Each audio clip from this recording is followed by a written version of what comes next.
Welcome to Bruins Overtime Live, presented by BuyAToyota.com. For offers not seen on TV, visit BuyAToyota.com with Billy and Razor. I'm Sophia. 3-1 the final for the Tampa Bay Lightning over the Bruins. It was 2-1 until they scored that empty net goal. But guys, it's not like they lost by 5, so winnable game for them. But where was the breakdown in their game that they weren't able to defeat this team?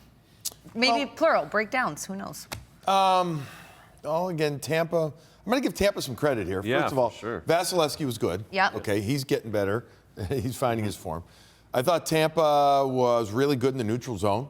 Okay, so where are the Bruins' mistakes? Probably not getting it in as much as they'd like when they did, early, and they scored the goal. Successful there. They passed up 4 or 5 opportunities. Of chances that they got. So again, is that Vasilevskiy in their head, or just trying to make the fine play? Who knows? I don't know. Maybe the back-to-back's the other thing. Maybe they just had a couple of ounces less energy in them too. They used a lot of energy last night. Yeah, they really did. That was a big game, an energetic game. They lost a lot last night. You give credit Tampa for recognizing that and just playing, not giving them anything for free. That was their message, and passing up shots. I think that's what we're going to hear. We're going to hear the opportunities that they missed or turned down or didn't capitalize. I think that's what we're going to hear. But, they worked as hard as they possibly could. They gave it what they had, but you could see the energy was nowhere near what it was last night. Yeah, second game. It's tough Totally. back-to-back. Second game of back-to-back Florida or Tampa Bay Lightning tonight. Sorry, Tampa coming off the road too.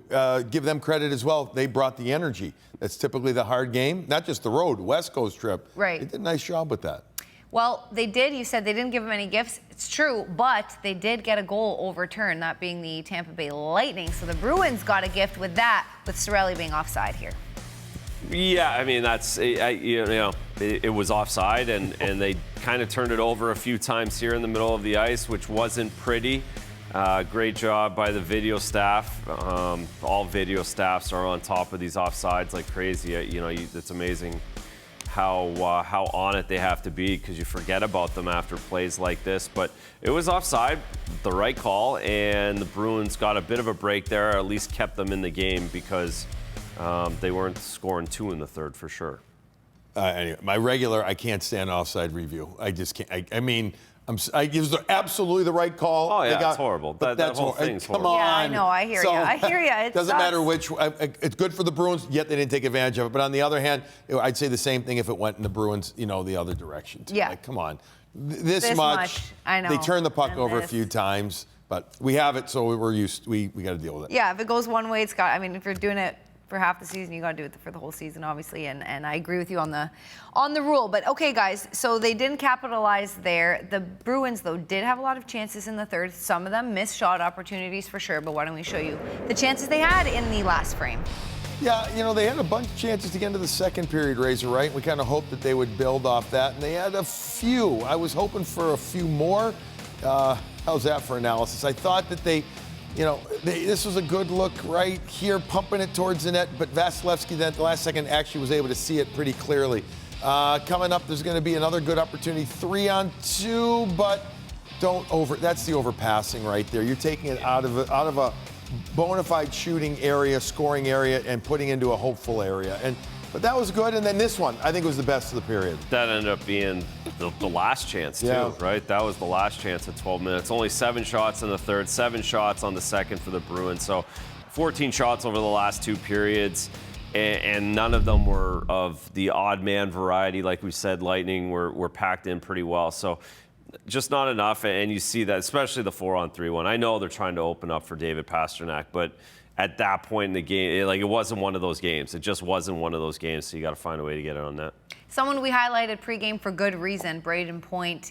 Excellent season, and as you mentioned, recently putting up the points, but he got his 42nd of the season. This one was the game winner. It was, and it was a really nice goal by Brayden Point. A pretty simple play again. Tampa Bay taking shots on net very quickly. They get into the zone fairly easily, and then they're just pumping away. And the first time it doesn't work, goes right back, 2 for $1. And this time Point gets it from behind the net, and he freezes Linus just enough at the side of the net, opens up the stick blade just enough right there, and then is able to wrap it around because Linus squares up, can't rotate fast enough. He was the best skater on the ice. I thought both Linus and Vasilevskiy were very good in this game. Point was the best. Point started out slowly this year. He's getting going. Vasilevskiy started slowly. He's getting going right now. Good time to get going, and he is our Subaru star of the game. So take a look at this. He scored his 93rd goal dating back to last season, which is the third most over a 2-season span in Lightning history, behind Steven Stamkos in 2010, 2011 to 2012, and Steven Stamkos twice. There you go. All right, guys, Linus Ullmark, over to goaltending. Talked about Vasilevskiy getting going late in the season. Linus Ullmark has been great all season. How'd you guys feel like he performed in this one with the threats, offensive threats that they have? No, he was great. He was very good. Again, tough call. Getting the second half of the back-to-back, you got to know you have to be into the game. You know you're going to get your action. And he faced 29 shots, 2 on 27. Again, can't fault him on either of the goals. I thought he corralled his rebounds well. I thought he played the puck really well. He was as solid as he's been since the trade deadline and continued his strong play. Yeah, it was great. No issue whatsoever there. I really thought he was very sound, structurally sound all night. Didn't overhandle the puck at all. Didn't do anything that caused a bit of a fire drill in their own zone. Yeah. I mean, yeah. he was great. Absolutely no issue whatsoever. As I said, Point was the best skater, and then you go to the goalies. Each goalie was, in their own right, was excellent. Those were the three best players, I think, in this game.